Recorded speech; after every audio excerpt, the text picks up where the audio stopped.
Hello and welcome to the Explains section of Indian Economy. I'm Pramod Singh, I'm the Director of HIES, and on this channel we are going to discuss about the Indian economy, where the data has come from the Ministry of Statistics and Program Implementation about GDP Provisional Estimates. So what is provisional estimate? What is advance estimate? What is the estimate that is given? So all that thing we'll try to understand. And the Ministry of Statistics and Program Implementation has released this data. And it has said that there are broadly two data that has been released. The first is the data on national income. The first is data on the national income. The growth of quarter 4. Now quarter 4 is from January till March 2025. And size of the economy, that is provisional estimate of financial year 2025.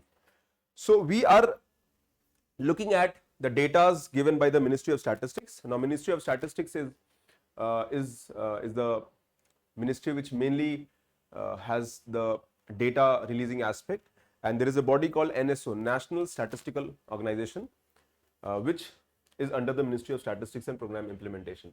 So let's understand the data.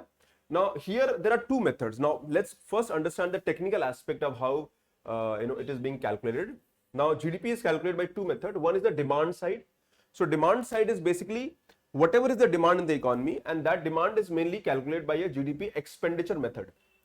So demand comes from mainly from where? The households, the Indians households, then expenditure made by government, expenditure made by private sector, that is the demand part of the economy is C, private consumption, I, private investment, G, government expenditure, and net exports.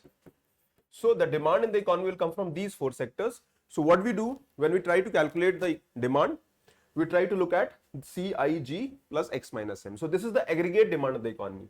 So this is the aggregate demand in the economy. Now we compare the demand side with the supply side. Supply side means production. So in the supply side we come with the concept of gross value added. Gross value added. So supply side of the economy, it effectively measures the contribution of each sector of the economy. So in GVA, gross value added of all the sectors of the economy are added and summing the value or income at each stage of production. So we add the output of the economy, the supply side, and the demand and supply side both has to match. So GDP equal to GVA plus taxes earned by the government minus subsidies provided by the government. Now taxes earned by the government is indirect taxes, because indirect taxes are on the goods and services. So we have GDP C plus I plus G plus X minus M, this data and this data both are compared, and the NSO, National Statistical Office, will calculate both of these data. Now, what is provisional estimate? And UPSC might ask question on these. So, provisional estimates are nothing but these are estimates given in the May. So, provisional estimate of the GDP data of financial year 2024-25, right? So, they will be revised over next few years. So, they are provisional. Why they are provisional? Because this is not the final data. Many a times when we are calculating GDP, we don't have the exact picture of the economy. So we don't have all the data. Let's say you have 90% data. So we'll release the GDP based on 90% data, and remaining data is calculated through some kind of estimation method. So provisional estimate are something that will revised in the future for the next 2-3 years, and GDP estimates go through several revisions. Now the first provisional estimate comes in May of the last financial year. Now similarly, when in the financial year when it is running, okay, so financial year is from 1st April to 31st March. Now we all know that the financial year is running, and here we in January we get the first advance estimate, future, that whatever this is the expected GDP, and in Feb we get the second advance estimate. So this is released again by NSO. So one is the provisional estimate, then we have advance estimate for the coming, means the next. So it is released in January, so naturally the same it is for the financial year 24-25. Then this same provisional estimates, now we get advance estimate in January, then second advance estimate, then in May you get the provisional estimate, and then the provisional estimates are revised over next 2 years. So first revised estimate comes into the 2026. There are 2 revision, many a time there are 3 revision also. The first revised estimate comes year later, and final estimate 2 years later. So we'll have advance estimate 1 and 2, then we have provisional estimate. Now this comes in January, this comes in Feb, provisional estimate comes in May, and then it comes revised estimate RE, that means this comes in 2026. Now this is 25, right? This is also 25, and the revised estimate 2, this also comes in 2027. So the revisions happen because data is more clear, data is more organized, data is more available. Okay, so making GDP estimates more accurate. So data is something, it is very important, and government has to understand how the economy is performing. So that is how the provisional estimate, advanced estimate has to be understood. Now coming to, now see the real GDP and nominal GDP. Now you must have come across the real GDP is the GDP.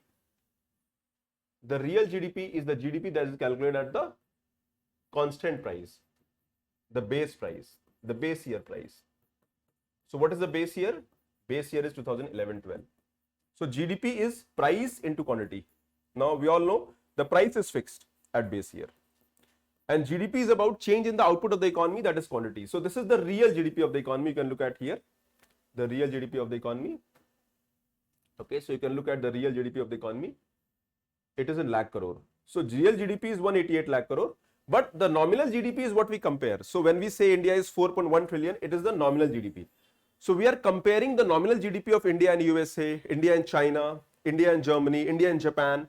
So this by March 2025, the GDP, the March 2025, the GDP is 330 lakh crore as per the nominal GDP. But when we see the growth rate, the CAGR, compounded annual growth rate, so since 2014-15, now we all know 2014-15 when the new government was formed. So since then till 2024-25, the last 10 year, the GDP growth rate has been 10.3%. So average GDP is growing by 10.3%. Now this is the nominal growth rate. So in real growth rate, things are different. Nominal growth rate is at the current price. So we are looking at the decelerating trajectory of India's GDP. The GDP is relatively going slow. So last 2-3 years, COVID, you can see it was negative. The growth rate fluctuated from 11, 10.5, 11, 11, 10. Then this slowdown started. Then again, it started improving. But it is coming at 9.8%. So 9.8% is of the current year. The CAGR till 1920, after the COVID-19.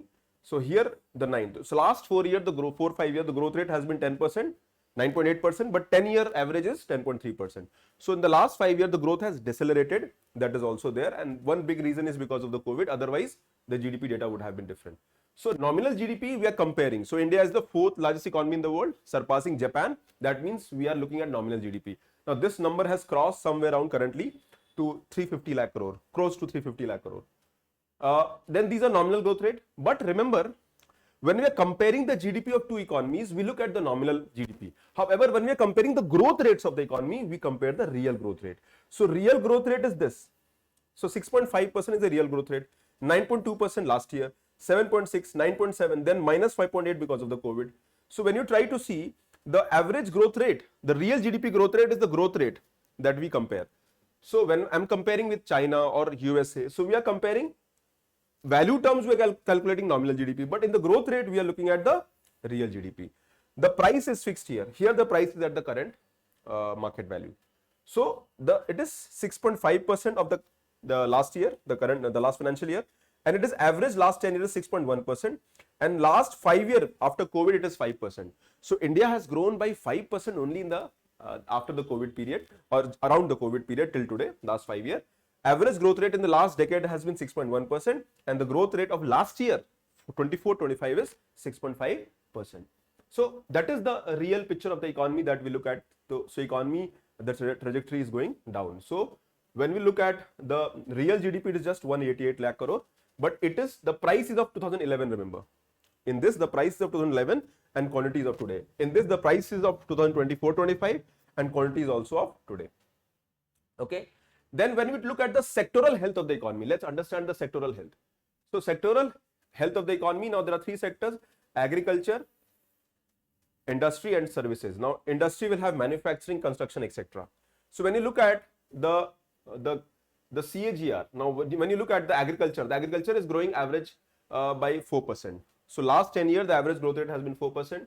Last 5 years, the growth rate a little on the higher side. But this is the manufacturing. Remember, in the last 10 years, manufacturing has grown by almost 6%. Now, manufacturing is the mainstay of the economy because it is going to produce job. And if you look here, the last 5 years, the manufacturing has slowed down. And this slowing down means there is a high unemployment in the country because manufacturing is job creating in nature. So once that growth is slowing, the unemployment is rising or the employment growth rate is also slowing. Similarly, agriculture is good, but industry, when you look at it, the industry has been, average has grown by 5.83% and industry has grown by, now manufacturing is part of industry, remember, manufacturing is a part of the industry. But when you look at the service sector has been relatively doing better, around 6.7%. Again, because of the COVID, the service sector performed down.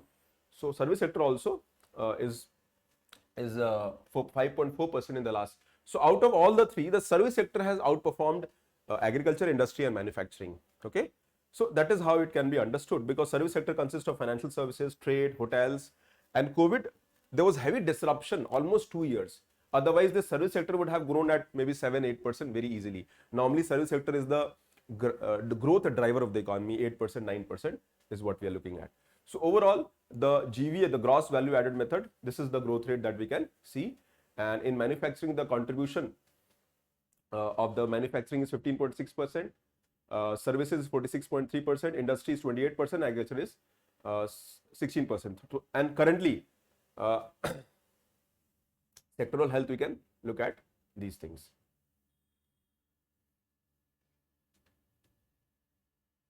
This is in lakh crore, sorry, this is the value. So service sector is 94 lakh crore, manufacturing 29 lakh crore, industry is 52 lakh crore, and agriculture is 24 lakh crore. And this is the growth rate. Now, real GDP grew by, so last year real GDP grew by, real GVA, GDP grew by 6.5%, but GVA grew by 6.4%. So GVA plus taxes minus subsidy is GDP.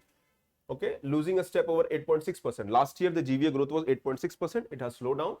And none of the sectors have grown at CAGR anywhere close to 6%. All sectors are growing on the lower side. Manufacturing GVA has registered slower growth rate than the agriculture and allied sectors. So that is the overall scenario of the economy. The macro picture is economy is doing okay, but we are slowing down and decelerating in comparison to last few years. Now let's solve some questions. Now when I look at the question, now this question came in UPSC prelims. So when you look at it, the growth rate of GDP, the growth rate of GDP has steadily increased in the last 5 years. Steadily increased. No. Now, let's say we are looking this data in 2025 right now. So the GDP has grown steadily in last 5 years. Last year the growth was high. This is less. So this statement is incorrect. The growth rate per capita income has increased steadily in last 5 years. Growth has increased. Per capita income last 5 years. In last 5 years, the COVID is also there. So growth rate has declined. So both the statement are incorrect right now. So when you look at the growth rate is in percentage term. So growth rate per capita has steadily increased. No, it is decreasing. The reason why it is decreasing, because GDP growth is also decreasing. The income is growing. After COVID, the income is growing every year, but growth rate is going down. Okay. So last year it grew at, let's say, 8%. This year it grew at, so GDP grew last year by 9.2%. This year it has grew by 6.5%. Okay, the growth rate. So first statement is incorrect. Second statement also logically can be incorrect because growth rate per capita is also steadily decreased. So both the statement are incorrect. Answer would be D. So you can look at the trend of the UPSC questions. Similarly, the GDP constant price includes the effect of the inflation. No, GDP at the current price. The nominal GDP is GDP at the current price. So this includes, so GDP constant excludes. So this statement is incorrect. GDP at current price can give a wrong picture of the growth rate in the inflation is very high. Yes. So in GDP nominal means GDP current price into quantity current. So this includes inflation. So if the inflation is high, GDP might look bigger. So that is why we calculate the official GDP of India is GDP at constant market price. Why? Because high inflation can give a wrong picture. So this is the official GDP of India. Even though we compare the countries at the point level of the nominal GDP, but growth rates are compared with real GDP. So GDP constant market price is the official GDP of the country, and that is the in totality.